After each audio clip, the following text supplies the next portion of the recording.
ಎಲ್ಲರಿಗೂ ನಮಸ್ಕಾರ. ನಿಮಗೆಲ್ಲ C plus plus programming online ಟ್ಯುಟೋರಿಯಲ್ಗೆ ಸ್ವಾಗತ. ನನ್ನ ಹೆಸರು Amritavarshini. I am a online trainer at Microdegree. ನಾನು ನಿಮಗೆ ಸಿ ಪ್ಲಸ್ ಪ್ಲಸ್ ಪ್ರೋಗ್ರಾಮಿಂಗ್ ಅನ್ನು ಟ್ರೈನ್ ಮಾಡಲಿಕ್ಕಿದ್ದೇನೆ. ಈ ಕೋರ್ಸ್ ಯಾರಿಗೆ? This course is designed for anyone who are absolute beginners, freshers and for intermediate. ಈ ಕೋರ್ಸ್ ಇಂದ ನೀವು ಏನನ್ನು ಎಕ್ಸ್ಪೆಕ್ಟ್ ಮಾಡಬಹುದು?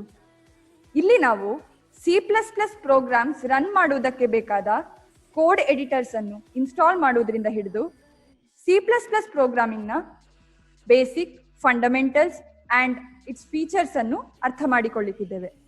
ಮುಂದೆ ನೀವು ಬೇರೆ ಪ್ರೋಗ್ರಾಮಿಂಗ್ ಲ್ಯಾಂಗ್ವೇಜಸ್ ಅನ್ನು ಕಲಿಯಬೇಕಾದರೂ ಸಿ ಪ್ಲಸ್ ಪ್ಲಸ್ ಪ್ರೋಗ್ರಾಮಿಂಗ್ ಮತ್ತು ಈ ಕೋರ್ಸ್ ಹೆಲ್ಪ್ ಮಾಡ್ತದೆ. ಈ ಕೋರ್ಸ್ ಅನ್ನು ನಾವು ಕನ್ನಡದಲ್ಲಿ ಮಾಡುತ್ತಿರುವುದು ಇದರ ಇನ್ನೊಂದು ವಿಶೇಷತೆ. ಹಾಗಾದ್ರೆ ನಾವು ಈ ಕೋರ್ಸ್ ಅಂದ್ರೆ ಏನು, ಈ ಕೋರ್ಸ್ ಅಲ್ಲಿ ನಾವು ಏನೇನೆಲ್ಲ ಕಲಿತಾ ಇದ್ದೇವೆ ಅನ್ನೋದನ್ನ ನೋಡಿದ್ವಿ. ನೆಕ್ಸ್ಟ್ ವಿಡಿಯೋದಲ್ಲಿ ನಾವು ಸಿ ಪ್ಲಸ್ ಪ್ಲಸ್ ಅಂದ್ರೆ ಏನು ಅಂತ ನೋಡೋಣ. Thank you.